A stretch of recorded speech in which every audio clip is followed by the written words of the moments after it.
Low ಮಚ್ಚ ಇವಾಗೆಲ್ಲ ಮಕ್ಳು ಬೋಳಿ ಮಕ್ಳು ಆಗ್ಬಿಟ್ಟವ್ರಪ್ಪ.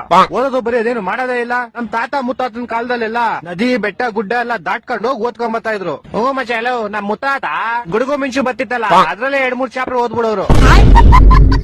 ಓ ಮಚ್ಚ ನಮ್ ತಾತ ರಾತ್ರಿ ಹೊತ್ತು ಬೆಕ್ಕಣ್ಣು ಉಳಿಯುತ್ತೆ ಗೊತ್ತಾ ಪಳ ಪಳ ಅಂತ ಅದ್ರಿಂದ ಓದ್ಕಂತಿದ್ರು. ಲೋ ಮ್ಯಾಮ್ ನಮ್ ತಾತ ನೋಡ್ರಿ ಅಕ್ಕಪಕ್ಕ ಮನೆಯವರೆಲ್ಲ ಉರ್ಕೊಳ್ಳೋರು. ನಮ್ ತಾತ ಆ ಬೆಳ್ಕಳೆ ಓದ್ಕೊಂಡ್ಬಿಡೋರು. ಲೋ ಮಾಮ್ಸ್ ತಾತ ಮುತ್ತಾತಂದೆಲ್ಲ ಬಿಟ್ಟಾಕ್ರಲ್ಲಿ ನಾವೆಲ್ಲ ಹೆಂಗ ಓದ್ತಾ ಇದ್ವಿ. ಹೂ ಮಚ್ಚಲ್ಲ ನಾನು ವಾಚ್ದ ಲೈಟ್ ಬತ್ತಿತ್ತಲ್ಲ ಅದರಿಂದ ಓದ್ತಿದ್ದೆ. ಹೊಟ್ಟೆ ಎಷ್ಟು ಉರ್ತಾವ್ರ. ಮಾಮ್ ನಾನು ಕಲ್ನ ಒಂದಕ್ಕೊಂದ್ ನೋಡಿದ್ರೆ ಬೆಂಕಿ ಕಿಡಿ ಬತ್ತಿತ್ತಲ್ಲ ಅದರಿಂದ ಓದ್ತಿದ್ದೆ. ಎಂತ ದೊಡ್ಡ ತಿಕ್ಕಲು ಕುಡುಕ್ ನನ್ ಮಕ್ಳು. ಮಚ್ಚ ನಮ್ಮ ಮನೇಲಿ ನಾನು ರಿಮೋಟ್ ಲೈಟ್ ಬರುತ್ತಲ್ಲ ಆ ಲೈಟ್ ಇಂದ ಓದ್ತಾ ಇದ್ದೆ. ಒಂದೊಂದಲ್ಲ ಲೋ ಮಾಮ್ಸ್ ನನ್ ಕತೆ ಕೇಳ್ರಿ ಇಲ್ಲಿ ಒಂದ್ ಬುಕ್ ಬೆಂಕಿ ಹಚ್ಬಿಡ್ತಿದ್ದೆ. ಆ ಬೆಂಕಿ 6 ವರ್ಷದಲ್ಲಿ 3-4 ಬುಕ್ ಓದ್ಬಿಡ್ತಿದ್ದೆ. ನನ್ನ ಮಗನ ತಪ್ಪ ಮಾಡ್ಬಿಟ್ಟೆ ನೀನು. ಏನ್ ತಪ್ಪ ಮಾಡ್ಬಿಟ್ಟೆ? ನಿಂಗೆ ನಿಮ್ ತಾತಂಗೆ ಓದಕ್ ಇಷ್ಟೊಂದ್ ಚೂಳಿದಿದ್ರೆ ಒಂದ್ ಕ್ಯಾಂಡ್ಲಿ ತಗೊಂಡ್ಬಿಡ್ಬೇಕಾಗಿತ್ತು.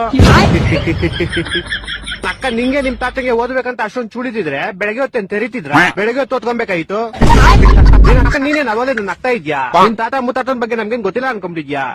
ಏನು ಗೊತ್ತಿಲ್ಲ ಮಚ್ಚ ಇವ್ರ ತಾತಂದಿರ್ಗೆ ಒಂದೊಂದ್ ಕ್ವಾರ್ಟರ್ಗೆ ಜಮೀನ್ಗಳು ಮಾರ್ಕಂತಿದ್ರು ಇವ್ರ ತಾತಂದಿರ್ಗೆ. ಅವನೇನಾಗ್ತಾವ್ ನೋಡೋನು ಬೇವರ್ಸಿ.